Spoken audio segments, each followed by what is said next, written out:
ஒரு ஊரில் ஒரு ஏழை மரம் வெட்டி இருந்தான். அவனுக்கு காடு தான் உலகம், மரம் தான் வாழ்க்கை. ஆனால் அவனுக்கு தெரியாமல அவனோட வாழ்க்கையில் 2 பேரும் பந்தயம் கட்டிக்கிட்டாங்க. அவங்க வேற யாரும் இல்லை. ஒருத்தர் விதி, இன்னொருத்தர் மதி. மதி சொன்னிச்சான் விதிக்கிட்ட, இவன் ரொம்ப ஏழையாக இருக்கான், இவனுக்கு நான் கொஞ்சம் அறிவு கொடுத்து இவனை எப்படி முன்னேற்றி காட்டுறேன் பாருன்னுச்சான். அடுத்த நிமிஷமே அந்த மரவெட்டிக்கு ஒரு ஐடியா வந்துச்சான். ஏன் நம்ம வெறும் மரத்தை மட்டும் விற்கணும், அதில் அழகான பொம்மைகளை செஞ்சு விற்கலாமேன்னு நினச்சான். பொம்மைகளையும் செய்தான். ஊர் முழுக்க அந்த பொம்மைகளை விற்கவும் செய்தான். காசு மேலே கொட்டுச்சு.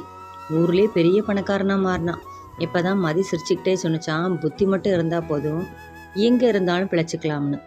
இதையெல்லாம் கேட்ட விதி சும்மா இருக்குமா?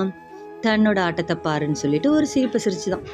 ஒரு நாள் அந்த மரவெட்டி ஆற்றுல குளிக்கும்போது அவனோட வைர மோதிரத்தை தொலைச்சிட்டான்.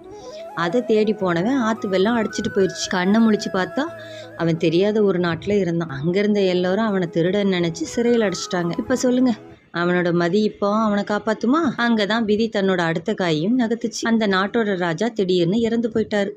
அந்த ஊர் வழக்கப்படி பட்டத்து யானை யார் கழுத்துல மாலையை போடுதோ அவர் தான் இனி அடுத்த ராஜா. ஊரே கூடி நிற்கிது. ஆனால் அந்த யானையும் யாரையும் கண்டுக்காம நேராக சிறைச்சாலைக்கு சென்று அங்கு மூளையில் உட்கார்ந்துருந்த நம்ம மரவட்டி கழுத்தில் மாலையை போட்டுச்சு. அவன் அந்த நாட்டுக்கு ராஜாவாயிட்டான். கடைசியில் விதியும் மதியும் பேசிக்கிச்சான், வாழ்க்கையில் ஒரு இடத்துக்கு போகிறதுக்கு விதி வேணும், அதே சமயம் அந்த இடத்த தக்க வச்சுக்கிறதுக்கு மதியம் வேணும்னு சொல்லி ரெண்டும் சமாதானம் ஆயிடுச்சான்.